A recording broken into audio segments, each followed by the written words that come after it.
تو میں یہ عرض کر رہا تھا کہ اصحاب صفہ میں رسول اللہ صلی اللہ علیہ وسلم کو یہ طعنہ دیا گیا کہ ان غریبوں ان مسکینوں کے ساتھ ہم بیٹھنے کے لیے تیار نہیں ہیں. تو آپ صلی اللہ علیہ وسلم یہ کر سکتے تھے عبداللہ بن مسعود، حضرت ابو ہریرہ، حضرت بلال حبشی جیسے مساکین کو کہ بھئی تمہارا اسلام میں آنا اتنا ضروری نہیں ہے جتنا عرب کے سرداروں کا، تو تم یہاں سے جاؤ. امکان تھا.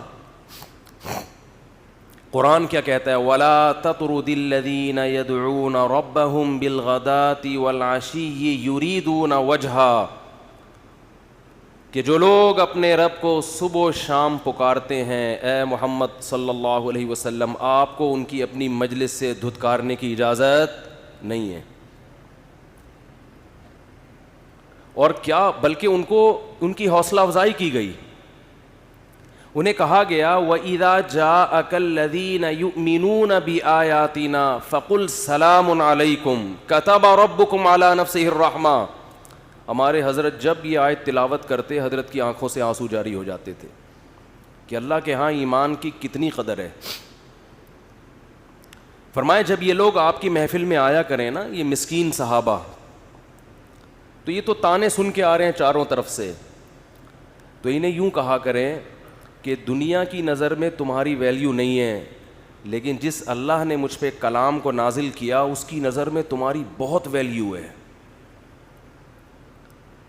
کتب ربکم قل سلام علیکم، سب سے پہلے اے نبی آپ ان کو سلام کیا کریں کہ تم پر اللہ کی طرف سے سلامتی ہو.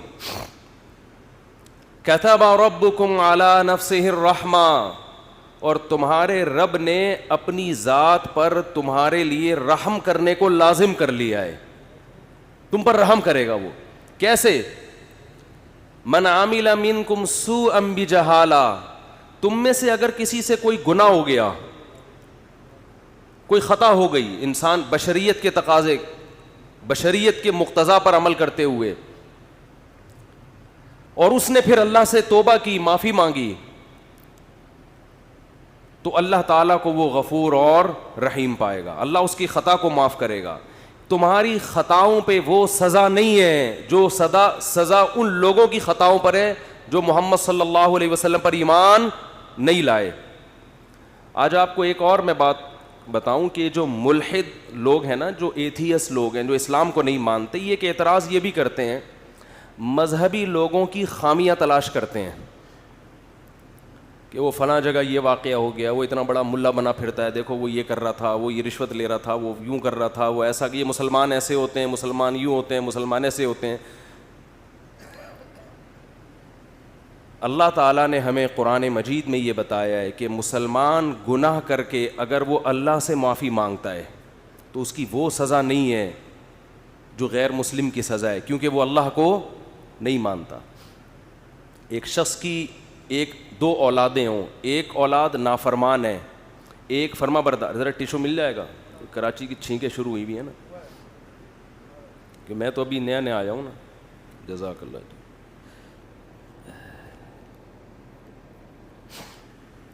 تو ایک شخص جو ہے، ایک باپ کے دو بیٹے ہیں، ایک فرما بردار ہے اور ایک نافرمان ہے. لیکن جو فرما بردار ہے وہ باپ کو باپ نہیں مانتا، تو باپ اس فرما بردار کو مانے گا؟ بھئی ایک بیٹا ہے جو باپ جو حکم دیتا ہے بیٹا اس کی فوراً اطاعت کرتا ہے. ٹھیک ہے.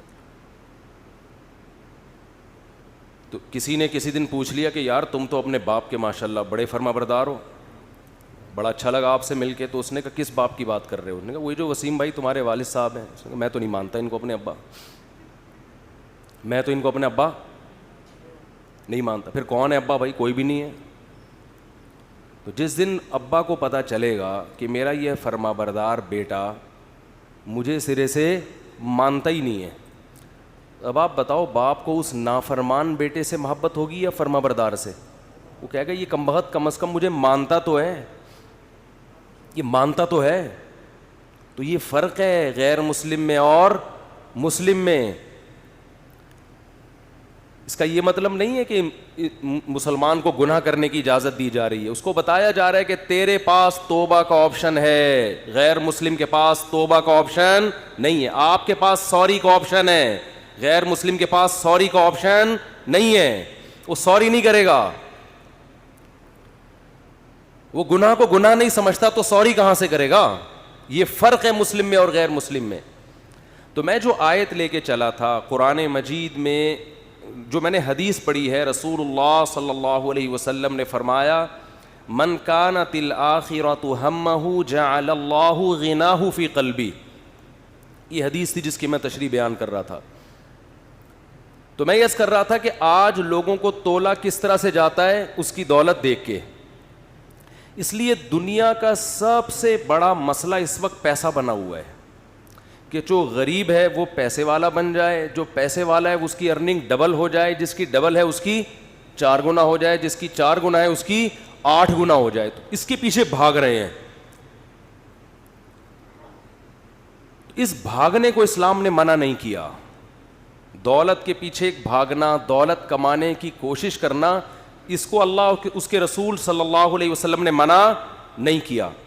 ایک چیز کو منع کیا ہے جو اسلام کے علاوہ کوئی بھی منع نہیں کرتا اس کو, وہ اس حدیث میں اس کا تذکرہ ہے. دیکھو, دولت کمانے سے اگر اسلام نے روکا ہوتا تو حضرت عثمان غنی ہوتے. غنی کا مطلب مالدار ہوتے. وہ بولنے پر گورنمنٹ نے پابندی, گورنمنٹ یہاں بیٹھی ہوئی ہے, پابندی لگائی ہے بولنے پر گورنمنٹ نے تو پھر کیوں نہیں بول رہے بھائی؟ اگر اسلام نے, ابھی آپ گورنمنٹ میں ہیں نا ماشاءاللہ, اسلام نے اگر بولنے پر بولنے پر اسلام نے اگر دولت کمانے پر پابندی لگائی ہوتی تو آپ مجھے بتاؤ کہ حضرت عثمان غنی ہوتے؟ وہ تو اسلام لاتے ہی غریب بن جاتے نا, پھر تو ان کا لقب ہوتا غنی تھے. غنی ہے نہیں, غنی. یہ عامر بھائی بیٹھے ہوئے, ایک لطیفہ انہوں نے نہیں سنا ہوگا تو سنا دیتا ہوں. آپ لوگ تو سن کے پرانے ہو گئے. دھے سے یاد آیا, ایک شخص جو ہے وہ کانچ کے برتن بیچتا تھا بوری میں. بعض لوگوں کی عادت ہوتی ہے ہر چیز کو ٹھوکر مار کے پوچھتے ہیں کہ یہ کیا ہے. عادت ہے نا, ٹھوکر پہلے ماریں گے پوچھیں گے کیا ہے. وہ بیچارہ غریب آدمی کانچ کے برتن بورے میں بند کر کے گلی میں صدائیں لگا رہا ہے. ایک سیٹھ صاحب جن کی عادت تھی ہر چیز کو ٹھوکر مار کے, ان کو نہیں پتا تھا اس میں کانچ کے برتن ہے. تو سیٹھ صاحب نے کہا بھائی ذرا مال یہاں رکھو. ٹھوکر مار کے پوچھا کیا ہے؟ اس نے کہا ہے نہیں تھا. ہے نہیں تھا, اب نہیں. تو ٹھوکر مارنے سے پہلے دیکھ لیا کریں. تو حضرت عثمان غنی رضی اللہ تعالی عنہ, اگر اسلام میں دولت کمانے پر پابندی ہوتی تو ہم کہتے حضرت عثمان غنی ہیں نہیں تھے, اسلام لاتے ہی کیا ہو گئے؟ غریب ہو گئے, کیونکہ اسلام نے منع کیا پیسہ کمانے سے. ایسا کہیں بھی نہیں ہے. یہ چیز ہے جس میں لوگ فرق نہیں کرتے. کچھ لوگ دین سے دور بھاگتے ہیں کہ یار اگر دین کی طرف آئے تو دین تو پیسہ رکھنے سے منع کرے گا, ہمیں پیسہ کمانے سے منع کرے گا. یہ تو ٹینشن ہے, ہم تو پیچھے رہ جائیں گے.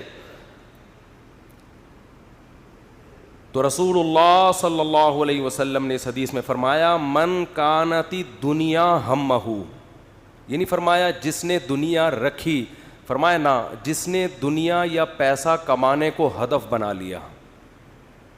کس چیز کو ہدف بنایا؟ پیسہ کمانے. پیسہ کسی اور چیز کا ذریعہ ہے, خود مقصد کا ذریعہ تو ہے, خود مقصد نہیں ہے. ہمارے ہاں دارالعلوم کرنگی میں ایک طالب علم, اس کے مصارف مدرسے کے ذمے تھے. صبح ناشتہ بھی مدرسے کی طرف سے, دوپہر کھانا بھی, رات کا کھانا بھی, کمرہ اس کو VIP ملا ہوا, سونے کے لیے ساری سہولتیں. تو ہمارے حضرت کے پاس آیا کہ مجھے منتھلی اسکالرشپ چاہیے. تو حضرت نے اسے فرمایا کہ جب تمہیں ناشتہ بھی مل رہا ہے, دوپہر کھانا بھی مل رہا ہے, رات کا کھانا بھی اچھا مل رہا ہے جیسا تم چاہتے ہو, سونے کی اچھی جگہ بھی ملی ہوئی ہے, تو یہ ساری سہولتیں تم رد کر کے پیسے ہی کو فوکس کیوں کر رہے ہو؟ تو اس نے جواب میں کہا پیسہ خود مقصود ہے, پیسہ خود مقصود. تو یہ سوچ آج مسلمان کی بن چکی ہے کہ پیسہ جن چیزوں کا کا مقصد ہے نا وہ ہدف نہیں ہے بلکہ پیسہ خود مقصود ہے. تو رسول اللہ صلی اللہ علیہ وسلم نے فرمایا من کانت الدنیا ہمہ، جس نے دنیا کو ہم بنا لیا، فکر بنا لیا، ہدف بنا لیا کہ یہی مقصد ہے، تو اللہ اسے 2 سزائیں دیتے ہیں دنیا میں جو آج مل رہی ہیں. فرمایا پہلی سزا یہ کہ جتنی بھی دولت اس کے پاس آ جائے، جعل اللہ فقرہ بین عینیہ، اللہ فقر اس کی نگاہوں کے سامنے کر دیں گے. کیا عجیب بلاغت ہے حدیث میں. یہ نہیں فرمایا کہ اللہ اس کو فقیر بنا دیں گے. بہت سے لوگ پیسے کو ہدف بناتے ہیں اور پیسہ حاصل کر لیتے ہیں، مالدار بن بھی جاتے ہیں وہ، لیکن آپ صلی اللہ علیہ وسلم نے فرمایا سزا یہ ملے گی جعل اللہ فقرہ بین عینیہ، اللہ اس کی آنکھوں کے سامنے رکھ دیں گے فقر و فاقہ. جیسے ایک شخص زندہ ہو، پھانسی کا لٹک رہا ہو تو اس کی کیا کیفیت ہوگی؟ اس کی حالت تو مردے سے زیادہ سخت ہوگی. ہے زندہ مگر پھانسی کا پھندا اس کے سامنے لٹکا ہوا ہے کہ تجھے کبھی بھی لٹکایا جا سکتا ہے. تو جو زندہ ہو، صحت مند ہو، بہترین صحت رکھی ہوئی ہو، اس نے اس کے سامنے پھانسی کا پھندا ہو، کیا ہو گیا بھائی؟ آواز جائے گی نہیں نا وہاں تک.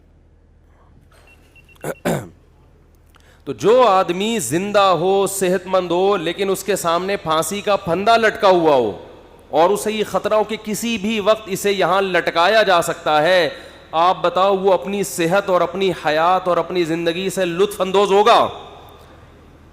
بھئی ایک آدمی نے ڈولے بنا لیے، صحت بنا لی، جم، جاگنگ اور بڑی اچھی خوراک اور کورونا کے ٹیسٹ بھی سارے کلیئر، ویکسین بھی ساری کمپلیٹ، کورس مور فٹ فاٹ، کوئی چھینکے وینکے بھی نہیں آ رہی اس کو. لوگ اس کی حیات اور زندگی پہ رش کر رہے ہیں، یار زبردست صحت ہے بھائی، کیا ہینڈسم اسمارٹ، کیا اسمارٹ آدمی ہے، بہترین، لیکن اس کے سامنے پھانسی کا پھندا لٹکا ہوا ہے اور اسے بتایا گیا ہے کہ کیس چل رہا ہے ابھی، اگر فیصلہ ہو گیا کہ آپ ہو تو پھر اس میں آپ نے لٹکنا ہے. تو وہ کہے گا بھائی لوگ میری صحت کو دیکھ کے خوش تو ہو رہے ہیں لیکن مجھے پتا ہے کہ مجھ سے زیادہ خوشی میں وہ ٹی بی کا مریض ہے جسے کم از کم یہ اطمینان تو ہے کہ 10 سال سے پہلے نہیں مروں گا. تو رسول اللہ صلی اللہ علیہ وسلم نے فرمایا جس نے دولت کو اصل فکر بنا لیا نا کہ بس میرا ہدف یہی ہے کہ پیسہ کمانا ہے، وہ پیسے سے تو نے کیا کرنا ہے یہ ہدف نہیں ہے. آپ کہہ سکتے ہیں بھائی ہم جو بھی پیسہ کماتے ہیں تو مقصد پیسہ نہیں ہوتا، آگے پیسے سے کچھ چیزیں مقصد ہوتی ہیں، تو پیسہ تو کسی کا بھی مقصد نہیں ہوتا. یہ بات غلط ہے، یہ آپ کہہ تو رہے ہو لیکن حقیقت میں ایسا ہوتا نہیں ہے. اگر چیزیں مقصد ہوتی نا تو چیزیں اللہ نے ہر شخص کو، بنیادی ضرورت کی چیزیں ہر ایک کو مل رہی ہیں. دیکھو رسول اللہ صلی اللہ علیہ وسلم نے فرمایا لو انکم تتوکلون علی اللہ لرزقتم کما ترزق الطیر تغدو خماسا وتروح بطانا. کیا عجیب الفاظ ہیں. آپ صلی اللہ علیہ وسلم نے فرمایا اگر تم اللہ پہ ایسے توکل کرو جیسے توکل کرنے کا حق ہے، توکل کا مطلب اللہ کھلائے گا، کھلانے کی ذمہ داری اس نے لی ہے، ضرورتیں پوری کرنے کی ذمہ داری اس نے لی ہے، ایسے کرنا شروع کر دو، ٹینشن دل سے نکالو. ہر آدمی ٹینشن سے مرا جا رہا ہے نا، پتہ نہیں کیا ہو جائے گا کل، بچوں کی اسکول کی فیسیں بھر سکوں گا نہیں بھر سکوں گا، بیگم کے خرچے پورے کر سکوں گا نہیں کر سکوں گا. چھوڑو بھائی، یہ ٹینشن لینے کی نہیں ہے.